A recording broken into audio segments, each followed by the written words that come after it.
If you like this video, please give it a thumbs up and hit the subscribe button as well as the bell to be notified of future videos. Thank you.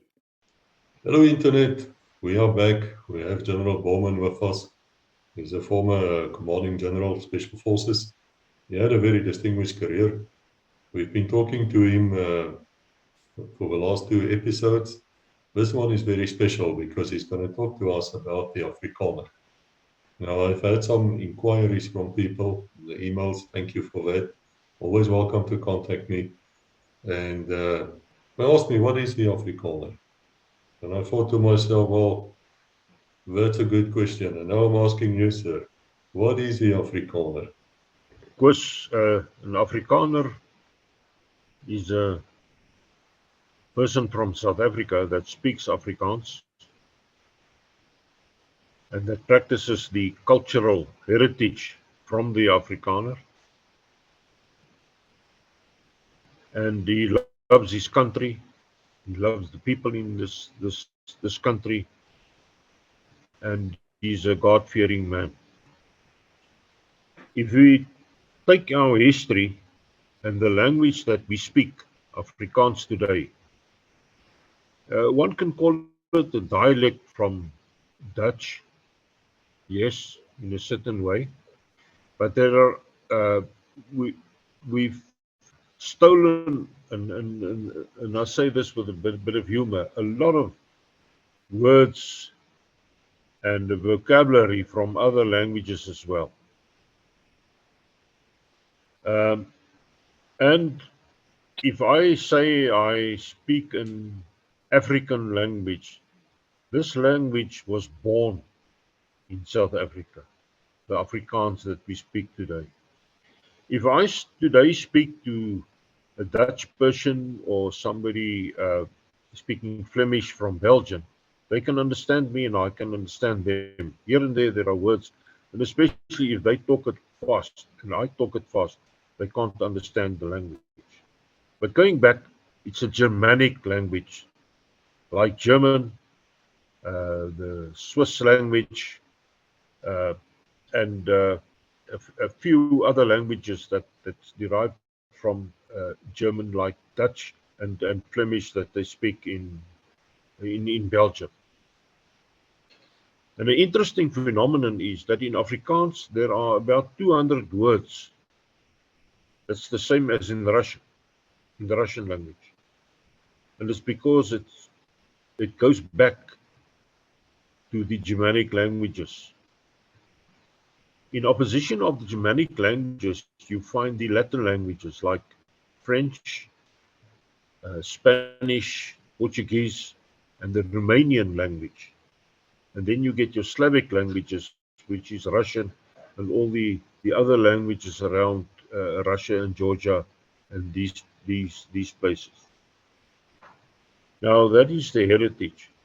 Our history started before 1652, when the route was opened from Europe to India to trade commodities between the two countries, and they needed a halfway house in the southern tip of Africa. Now the Portuguese were the first people to reconnoiter in this area and to set a foot on shore in the southern tip of Africa. We took of Vasco da Gama, Bartolomeu Dias, and those people. Then the Dutch East Indian Company started with a drive also to import and export from India. They got spices from India, like curry and all these things. And I'm very grateful. I'm a very keen curry man. And then they exported things from Holland to them there in India, like cheese and dairy products that they could preserve on the ships, and metal works and this type of thing. But they needed to get fresh water and fresh meat and fruit and vegetables, because the route took them about 3 months to get here, depending on the winds. and they needed a halfway station. And Jan van Riebeeck was a member of the Dutch East Indian Company, set foot on shore here in Cape Town. And he met the indigenous people in this area called Harry and a few other guys. And Harry was sort of an interpreter. I don't know how they spoke, but sign language and all these things. And he first started with a very small group, and then later he said to the Dutch Indian Company, but I need a lot of people. I need more fruit and vegetables because now everybody's coming. The English come around here. The Portuguese are still coming around here. I've got to feed them as well. We can make money. And a lot of farmers from Holland came across, and they started around Cape Town. That embroidered out to the western and especially to the eastern side of Cape Town. And the further they went inland, they encountered a lot of problems. Indigenous people attacking their cattle, attacking themselves, destroying their crops, and all these things was one of the burdens that they had. The second one was they didn't like the way the Dutch East Indian Company treated them. They gave them low prices at the markets for their crops and all these things. Now I'm going to ask you, what's new? What's new in the world? A farmer will always complain, and the price will never be right. But really, they were pioneers. Then came the problem with the English, and the English came and they took over the Cape. And then the Cape was again under the Dutch. I'm not going to bore you with dates and people and all these names, but it was a tug of war of this kind. And under the reign of the British people, the farmers were not happy. The same moans about low prices and taxes and all these things, and the constant threat of the indigenous people attacking them in their homesteads and on their farms. And they all got together and started with a great trek. In Afrikaans, the groot trek. And they moved up north at a gradual pace. It's not a matter like we get in an aircraft and 2 hours later you are where you wanted to be.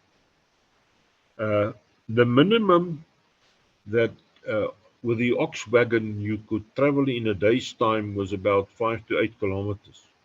When it was just horses and horseback, 25 kilometers. And what the farmers did, the young men on horseback went up in front and reconnoitered the area and came back and said, this is a good route, there's water, we can do that. And sometimes they, when they stood over for quite a while, for the oxen to pick up condition and for the people just to recuperate. And remember, everything that they had was on that ox wagon.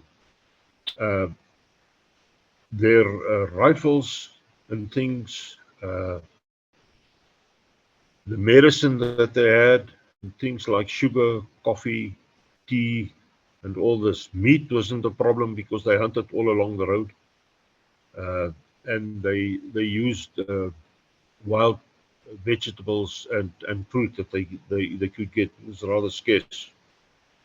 And so they moved gradually into the inland. And with this period and the distance they had away from the Netherlands and the East Indian Company, they started their own language in Afrikaans, which is, we can call it a dialect. And with them was all the colored people that was also moving with them. And they also spoke this language. It started in the Cape. Now, the people that remained in the Cape also spoke it, and even the pioneers spoke this language moving up front. Now, remember, this is a gradual movement. It's not a matter of getting on a plane and hopping down and then you've immigrated to another country. And in that same frame of about a century, the black people of Africa moved down south. I'm talking about the Afrikaner, but I just want to emphasize this situation. They stayed in the central parts of Africa along the rivers and lakes, rich with water and grazing for the cattle. And they also moved down south. They became plentiful with their cattle, more people, the population grew, and they had to move down south for a gradual movement, and they moved down south. And within the time period of about a year, they met these white people. The Afrikaner and the pioneers met with the Zulu people. There was a contract with Dingaan, and the whole group of Piet Retief was murdered, and they murdered the pioneers at Blaukrans. And then the decisive battle that started at Blood River in 1838, sorry, at Blood River in Natal was where they defeated the impies of Dingaan. And this is how they got into Natal, moved into Natal, and some of them moved up into the Free State and into the Transvaal. Now the pioneers were free from the Brits in the Cape and from the Dutch East Indian Company, and they started their own 2 provinces in the Free State, the Orange Free State then, and in the Transvaal. And in the turn of that century, the Brits came again because they discovered diamonds and they discovered gold in Transvaal. And the imperial forces deemed it necessary to wage a war against the Afrikaner. Now, we all know what happened to that war. I'm not going to go into the detail of all the battles that were fought and so on. Both sides lost a lot of young soldiers and men, and a lot of women died in the concentration camps because they were taken off from the fields and put into concentration camps. And this is the hardships that these people, the pioneers, came, and it is through hardships that they were forced to form a nation, the Afrikaner. And this is where we come from. We come from Europe. But today, it's not only just Dutch. In our culture, there's a lot of British influence. Where I grew up in the East Rand of the old Transvaal province near Johannesburg, the layout of the town was precisely the same as the layout of towns in England. If I walk around in the older parts of England, I feel at home because that culture was there due to the influence of the Brits. We've gotten a very big influence from the Malayan people from Malaya that were brought in as slaves. They brought in a lot of positive things into our culture, like food, and a lot of words in Afrikaans we can derive from Malayan, like chutney, blatjang. That is, it's a Malayan word, and so I can carry on.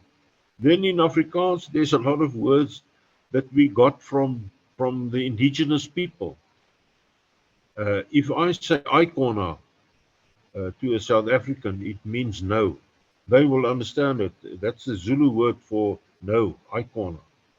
If I talk about muti, that's medicine. If in any Afrikaans or English-speaking home, you talk of muti, it means medicine. And so I can carry on. I mean, people have written doctorates on these subjects. Where the words come from, and so the language Afrikaans was formed. Afrikaans is a very rich language nowadays.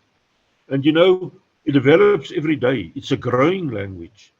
It's not a dormant language. It's not like, due respect, Latin, that only a few clergymen can still speak it. It died. Latin as a speaking language died. There are various reasons therefore. But Afrikaans is growing every day. On our radio stations, there's constantly new words that's being pronounced. The dictionaries are brought up to date with new idioms and new words and new phrases that we say. It's a developing language. Our colored population in the Cape also speaks in Afrikaans, and they speak a beautiful Afrikaans called Kaapse Afrikaans, Cape Dutch Afrikaans. We understand each other quite well, but they speak a very rich and a humoristic Afrikaans.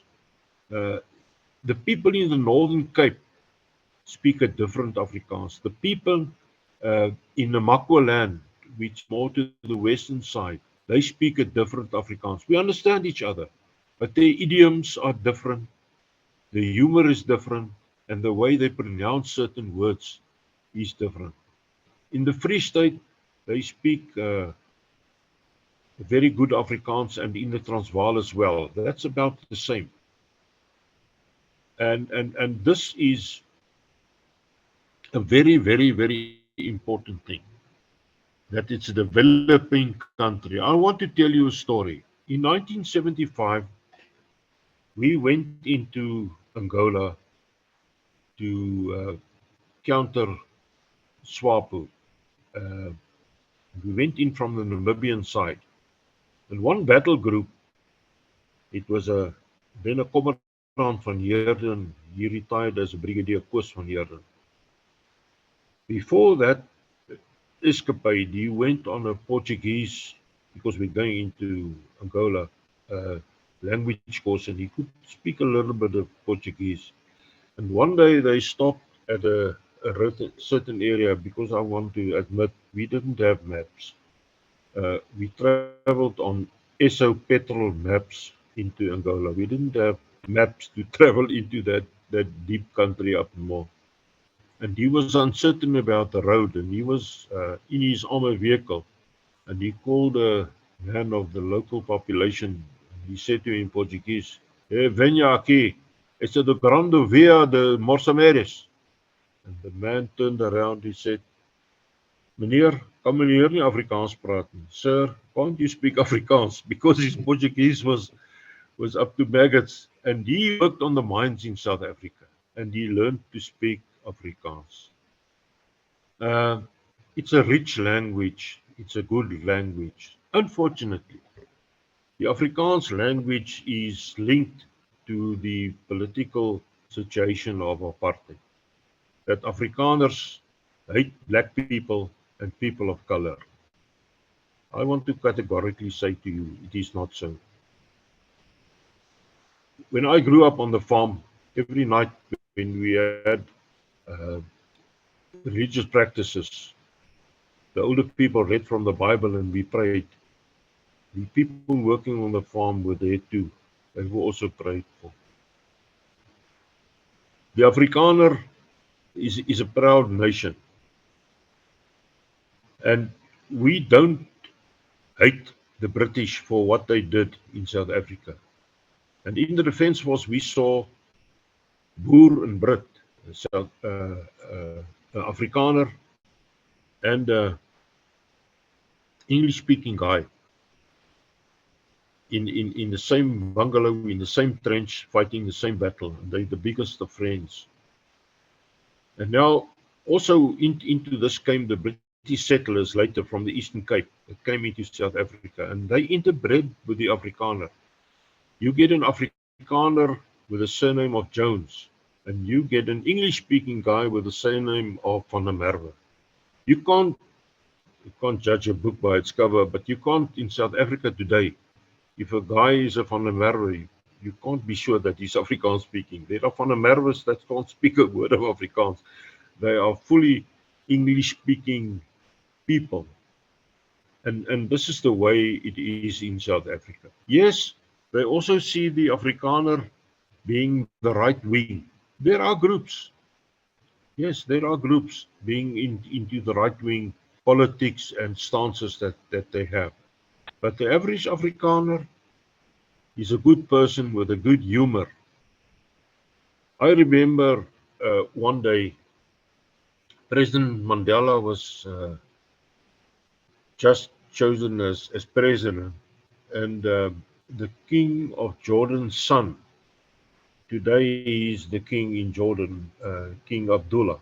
He was then a brigadier of their special forces, and he was visiting us in South Africa, our special forces. And at the Air Force base in Waterkloof, where the Guptas so gladly landed, we were waiting for an aircraft to take us to the Army Battle School in Luhatla. The duty officer came to me and said, listen, can you just wait a bit with your aircraft? The president's plane is coming in. And I said, no, that's fine. I mean, there's no problem with that. Because I saw an opportunity. And I wanted this young prince of Jordan to meet the president. And I spoke to his security guards. They said, no, sir, carry on. The president will be delighted. And he got off the plane. I greeted him and I said, Mr. President, I'm CJ Bornman from South Africa. And he looked at me and he said, Bornman. He said, that guy in Germany, referring to Martin Bornman, one of the adjutants of Hitler. And I said to him, no, Mr. President, I'm a Boer. Ek is 'n Afrikaner seun. And he said to me in Afrikaans, dis mooi, dis reg so. And I said to him, I've got the son of King Jordan here. He'd like to meet you. And they met each other. They went into a private lounge. And you know what?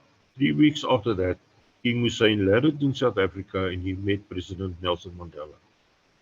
And the now king of Jordan said to me, you know, us as soldiers brought the politicians together.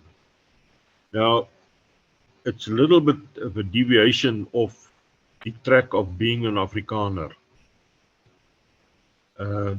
Afrikaans is a rich language. We've got a very rich literature with excellent novels, with excellent stories to tell. We like to tell stories. We like the humor. And we like to praise our Savior in Afrikaans. First, any questions you may ask. This is in a nutshell. I mean, one can write political doctorates on what is an Afrikaner. Where do we come from? We come from Europe, but we are South Africans. My ancestors, we are the 8th generation now in South Africa. Now, where do I belong? I belong here. I was born here. My great-grandfather was born here. And I can go back to my family tree. My great-grandfather was a general under General de Wet in the Anglo-Boer War.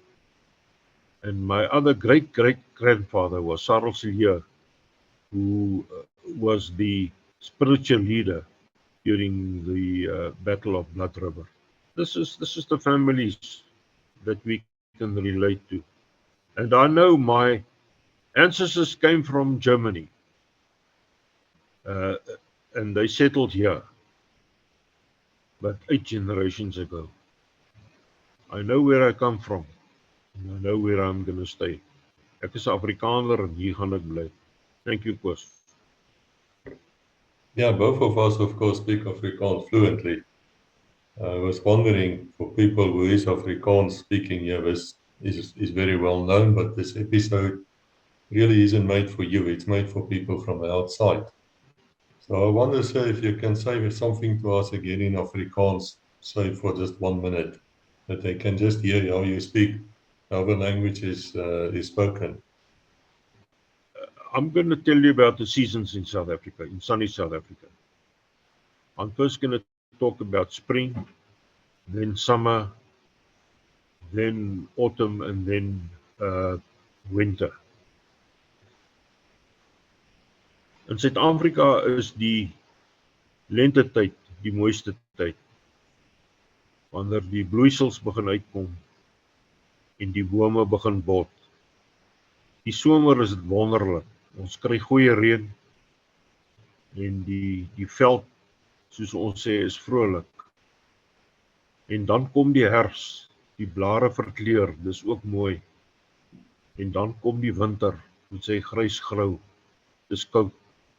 Maar die winter is hier by ons nie so koud soos in Europa nie. Dis miskien hoekom ons voorvaders daarvan hulle weggetrek. And the last part I said, our winters are not so cold. And that's why our forefathers moved from Europe, because you've got very cold weather. And we stay in sunny South Africa. Ons bly in sonnige Suid-Afrika. Course, there's a bit of Afrikaans. I didn't have poetry here to read to the people, but I don't think that's necessary. No, I think that was close enough to poetry. I have to say, there's hidden talents in you, sir. And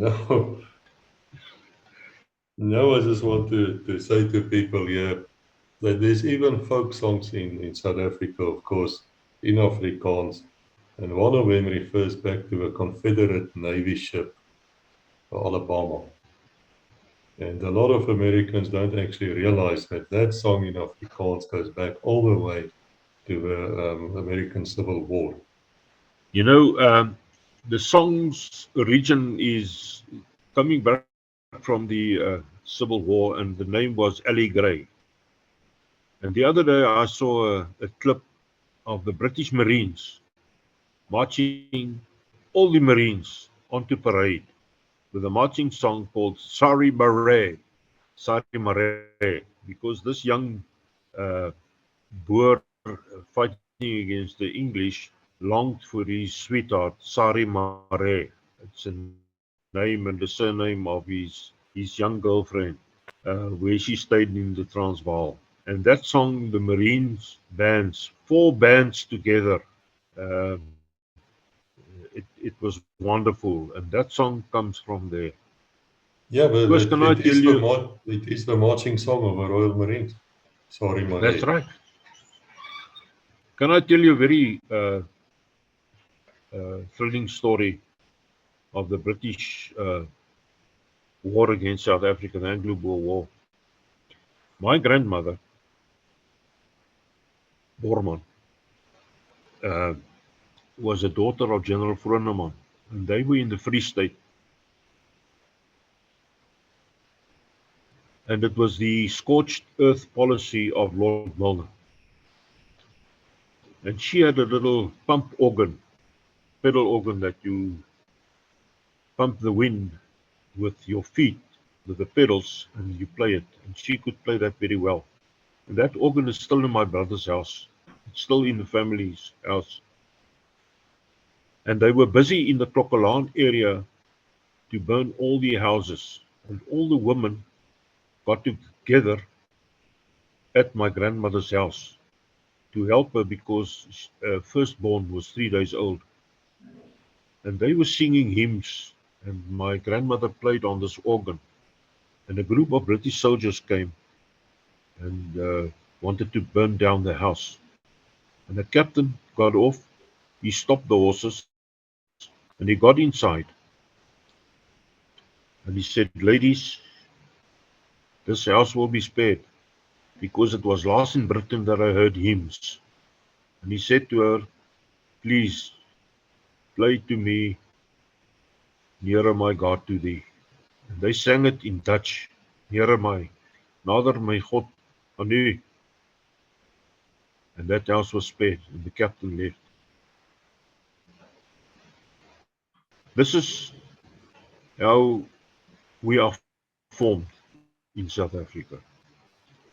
And that song, because the hymns, the melody, is the same in English, in Dutch, in any other language. Music is the common language that we can all speak. Sorry for the story, but I think I had to tell this. No, it's a lovely story, so I'm very glad you told us. Because that is the song which played actually on the Titanic, as it was singing. According to most reports, there are some who argue, but that was Nearer my God to thee. I've heard it in French the other day, and I immediately recognized it. I could recognize it in any language.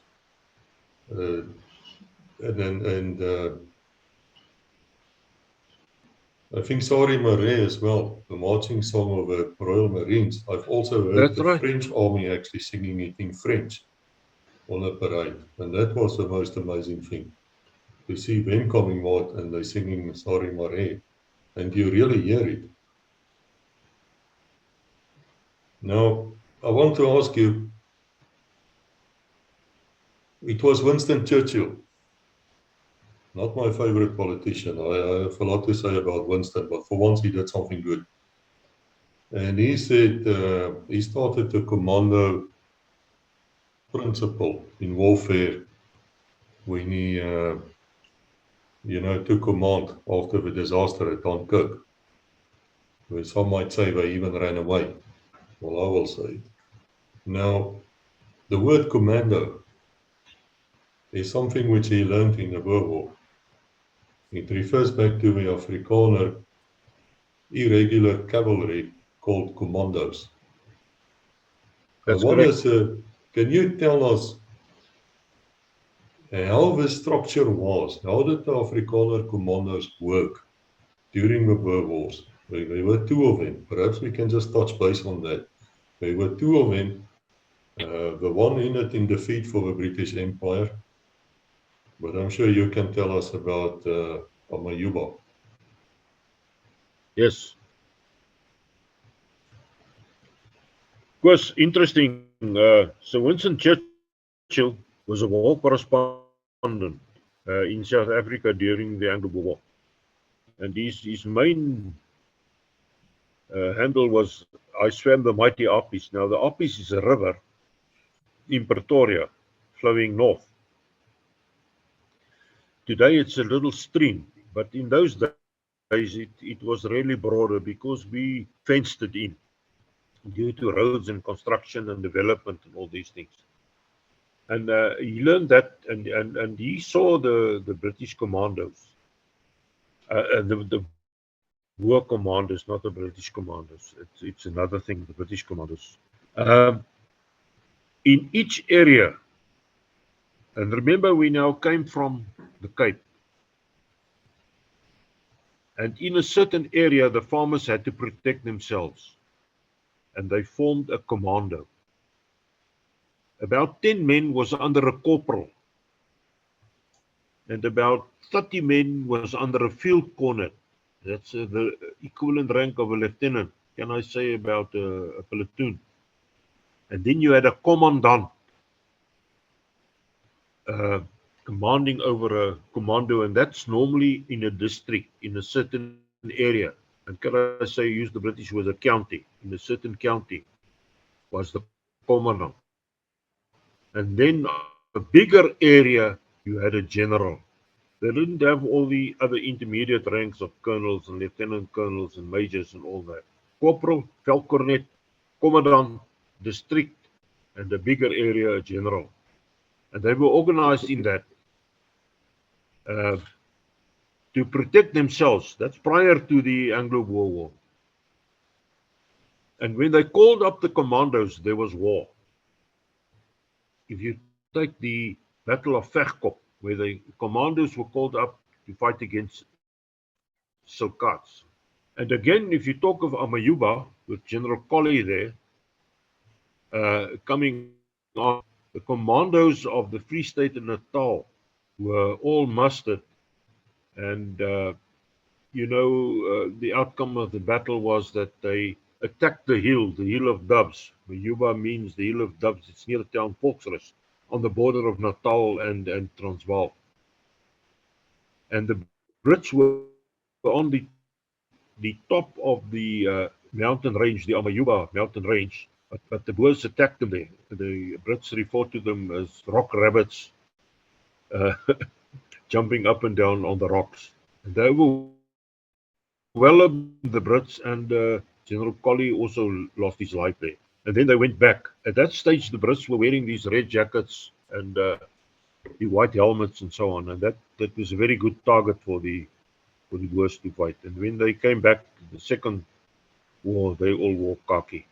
But that's in a nutshell what a commando is. When I talk about the combat school where we trained the commando members, I'll talk more in detail of the structures, the modern day structures. This was the structures in the olden days, and all men, not conscripts. Everybody was called up, and they had to report there with 3 days rations, his rifle, enough gunpowder or bullets, whatever the case might be, and he must be ready to go into the field and to go and fight. Obviously on his horseback, on horse. The horse played an integral part of the whole story.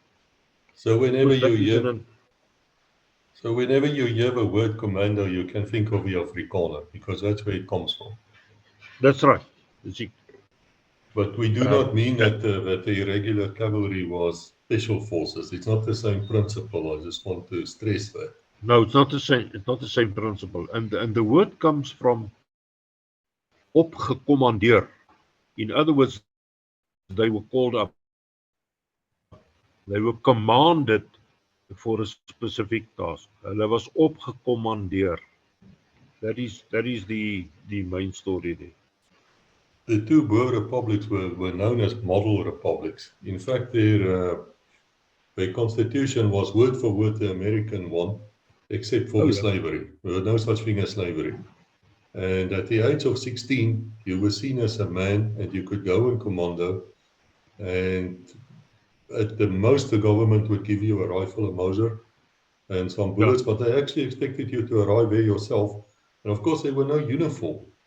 You arrived in your suit and tie or whatever you were wearing, and your own horse, and then they selected their own commanders. It was probably the most democratic army in the world in a certain way. Am I correct? Oh yes. Oh yes. Oh yes. And yet they were effective, sir. They were very effective. This is where people were born like General de Wet, General Koos de la Rey, and these war heroes that we have. There are many of them. They were born out of this system. They were the public leaders of that area, and then they became the military leader as well. Without formal military training, they didn't go to the military academy or Sandhurst or West Point or whatever the case might be. They didn't have formal military training, but their musketry was, because their whole life depended on musketry. They know the area, the bush. They know the area and they could live, and they were hardened people. They were not softies. They were hardened people. May I ask you, and I think you as a military academy man will start grinning now, Magersfontein. Was that the first use of trench warfare in the world or not? No. In modern history.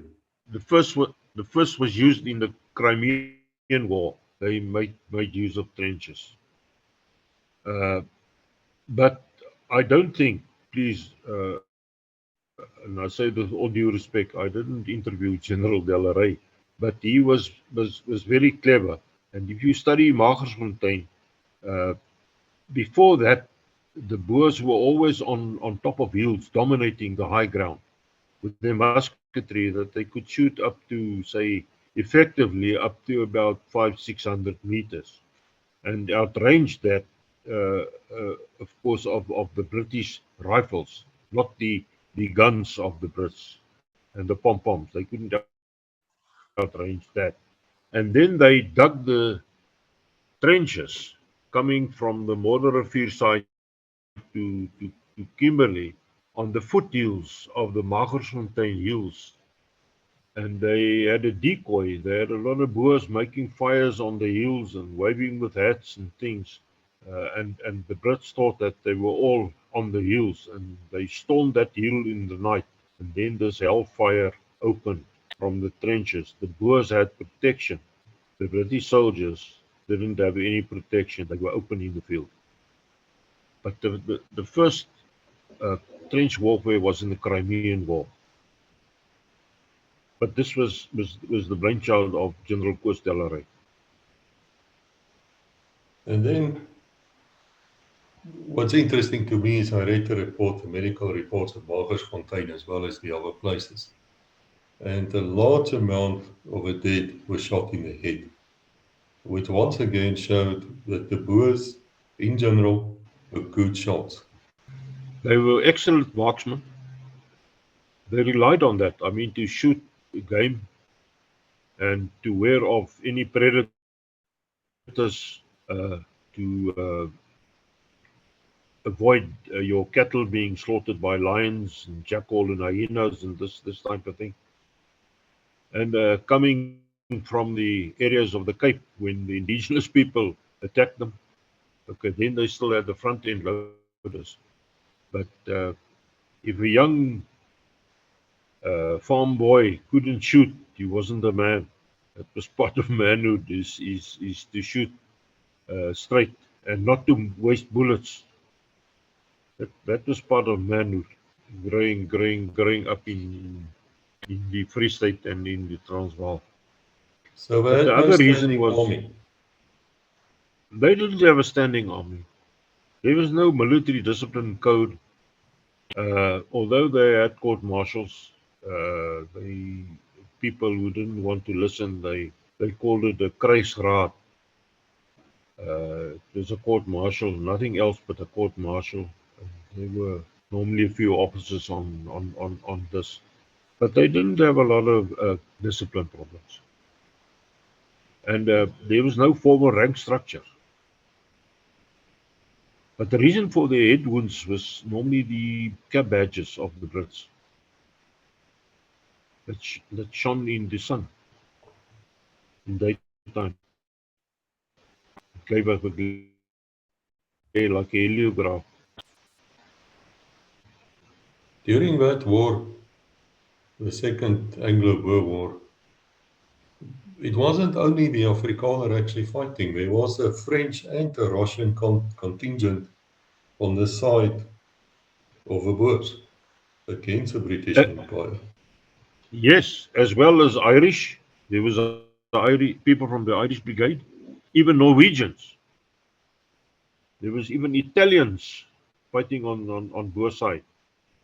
The most famous colonel from France was Delvaux de Morel. He studied at a military academy in France, and he came over, and he was on Boer side.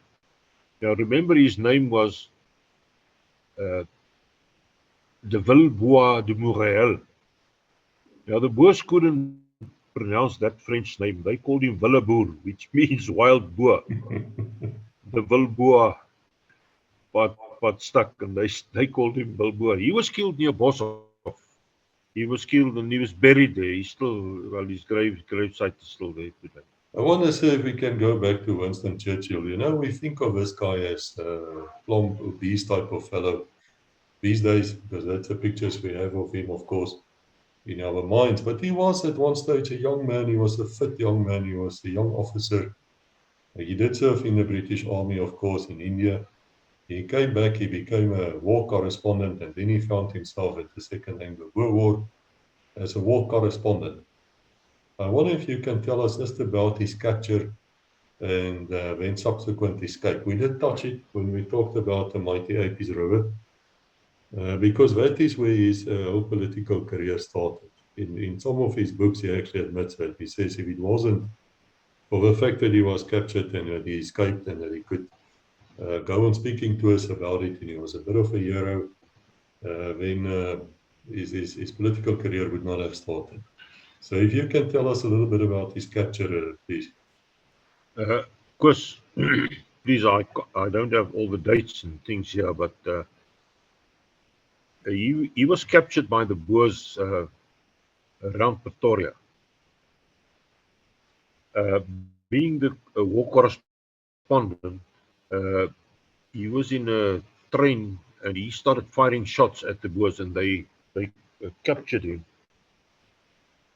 And by the makings of the Attorney General at that stage, called Jan Christian Smuts, he was the Attorney General in the times of Paul Kruger. He released him for reasons I don't know. I can only speculate. And then he escaped.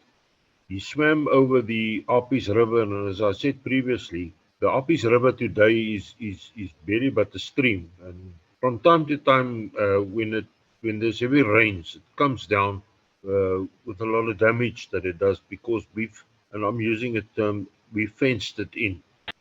But I don't know whether that the river was in flood at that stage and how wide it was and how strong the current was. But he swam over that. And then he made his way to Lorenzo Marx. And from there he went to America and he wrote a book with a theme, actually, I Swam the Mighty Harpies. And he did a few tours there promoting his book. And then with that, he actually became famous and he came back. Later years, he had a very good word for the South African soldiers in the war. And I know that Field Marshal Smuts and him were great friends. I think their bonding was when he was in South Africa.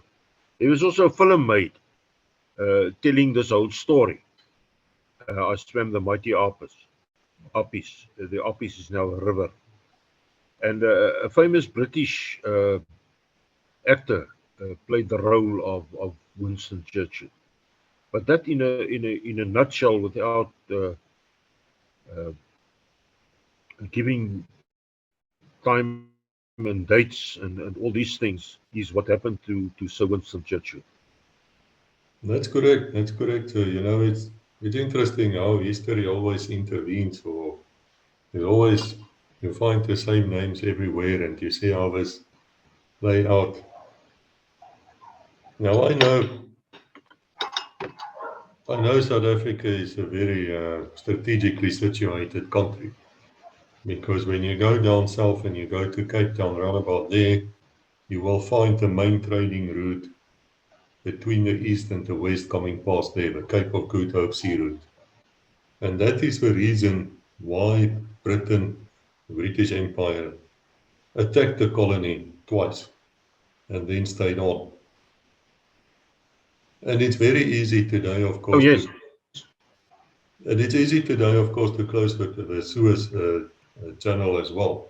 So in a time of war, should there be a war between the great powers, I think South Africa is going to be important, because whoever controls that Cape Town, that area, is going to control that sea route. Would you want to talk to us a little bit just about the strategic place of South Africa in the world, even today, based upon where it's situated? Well, I mean, we're in the southern tip of Africa, and that's the point between east and west. If you take America being in the western side, and you take the eastern side countries in the west, so it's very important. And we saw this with about 2 months ago. There was a ship stuck in the Suez Canal, and then the route around Cape Town just picked up, and at a certain stage we couldn't handle the freight coming in there and all around Cape Town. But it is very important in a conflict between east and west, especially if you talk about naval warfare, which is one of the supporting elements to control goods from one country to another. If you look at the situation in the Second World War, when both Russian and normal commercial ships were sank by U-boats and from either side. So I'm not picking on one specific side, because it was the commodities for war, strategic minerals and goods for the war that was transported from one place to another. We play a very important role between the east and the west. But I fully agree. It's absolutely a super strategic point. And apart from that, it's also the point entering into Africa in a safe way, should anything happen. It could be say for instance, just imagining, say something happens in a Central African country. I mean, they need the facilities of Southern Africa and the infrastructure to operate into that area. That's why it's important for us to have good communication with other forces in the east and in the west. I think almost everything which you see in front of you comes by ship. Something like Oh, yeah. 94% of anything you can think of will arrive by ship.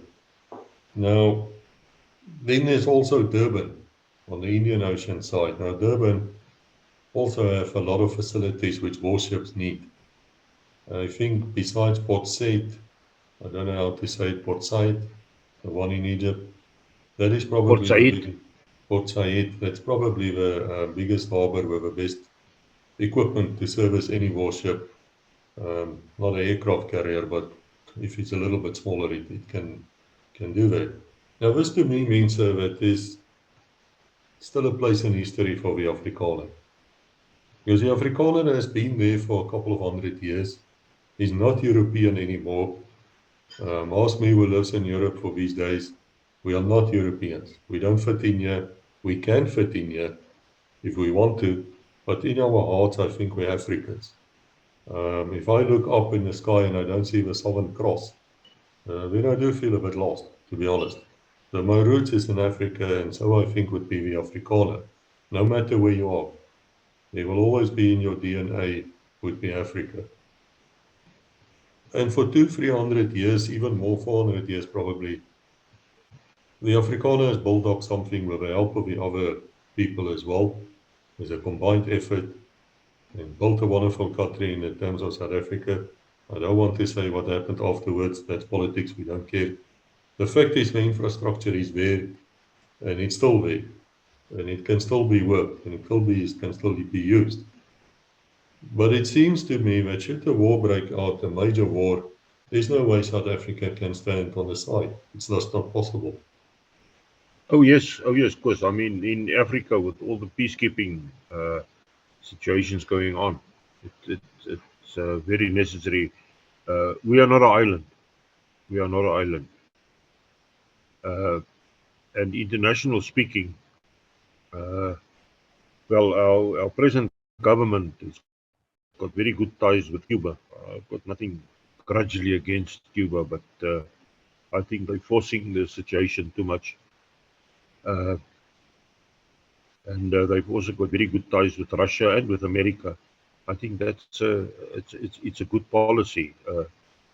But our destiny internationally lies in Africa. But we need the support of both worlds, the East and the West. But our aim must be in Africa. At the battle school, there were some guys from Taiwan attending the battle group Commandos course in the battle school. Now, these Chinese gentlemen, when they set foot on shore in South Africa, they could speak Afrikaans.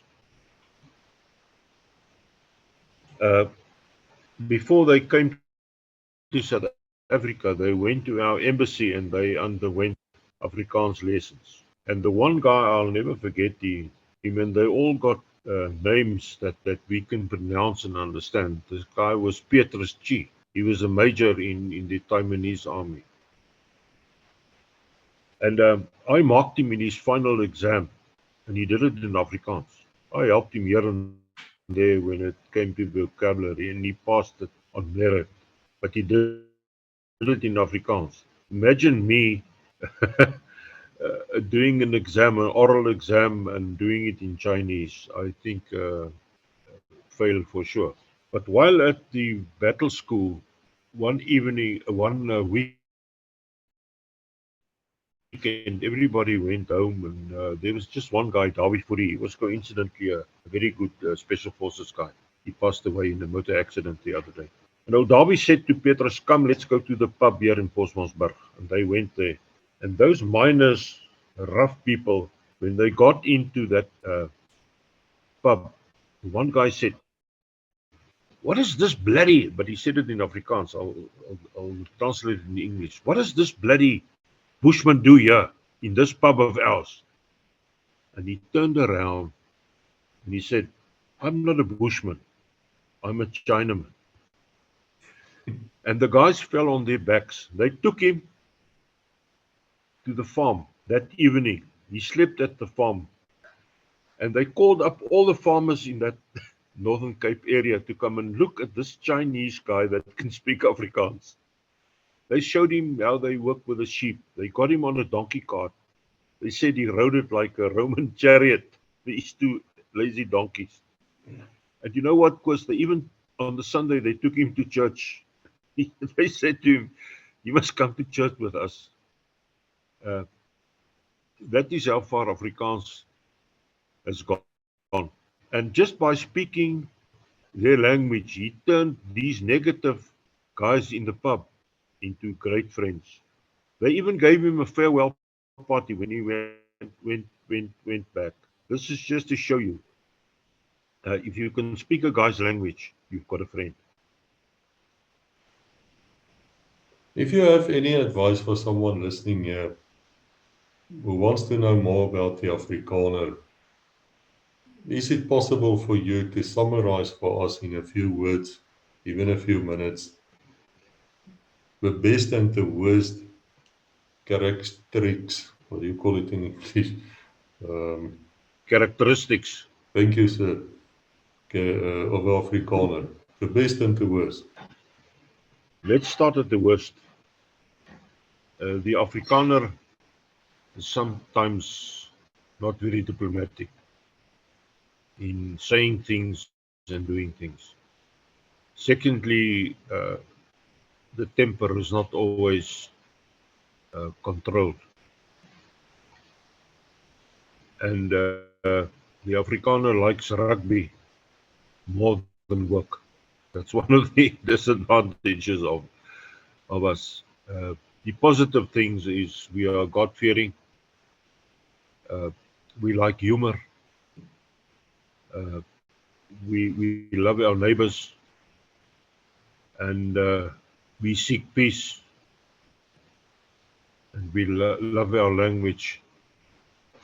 And we really want to make South Africa a better place for everybody, not just an enclave for Afrikaans-speaking people, because our country is made up out of a lot of other people and nations and languages and cultural groups.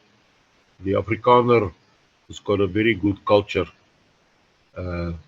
He likes good food and braai, the barbecue.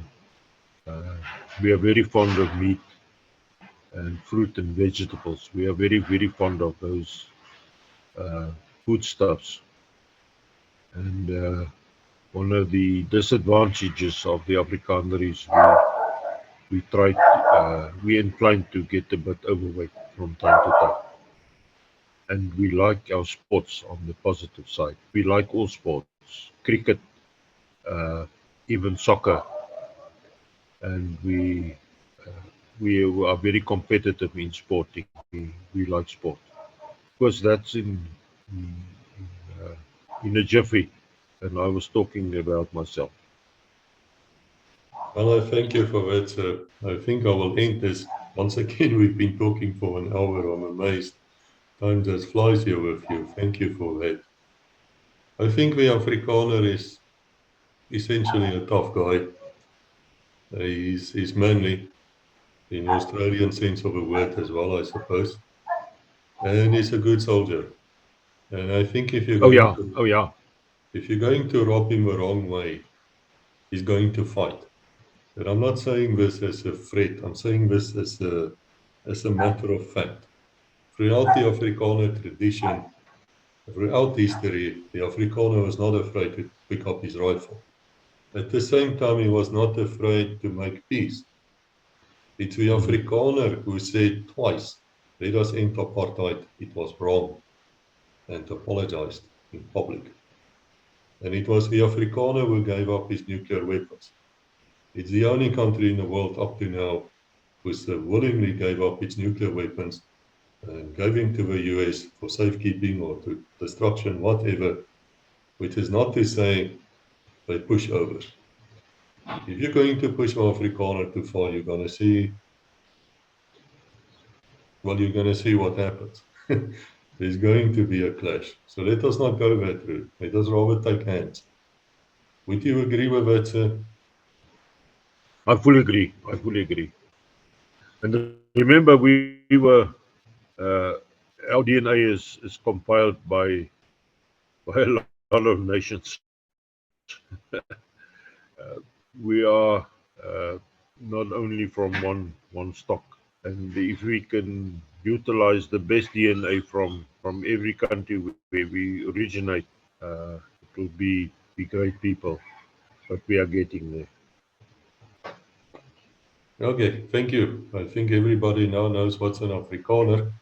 If you don't know what's an Afrikaner, perhaps write us a letter. We'll give you some books to read or try and teach you the taal, the language. But I'm sure that you have a better understanding now. So thank you for being here once again. Thank you for your time. We really appreciate it. We're not done with you. We haven't even touched the first 4 years of your military career. So there's going to be many episodes. Anybody listening, thank you. Thank you for your thumbs up. Thank you for subscribing. Spread the word. Tell the people about it. And until next time, God bless.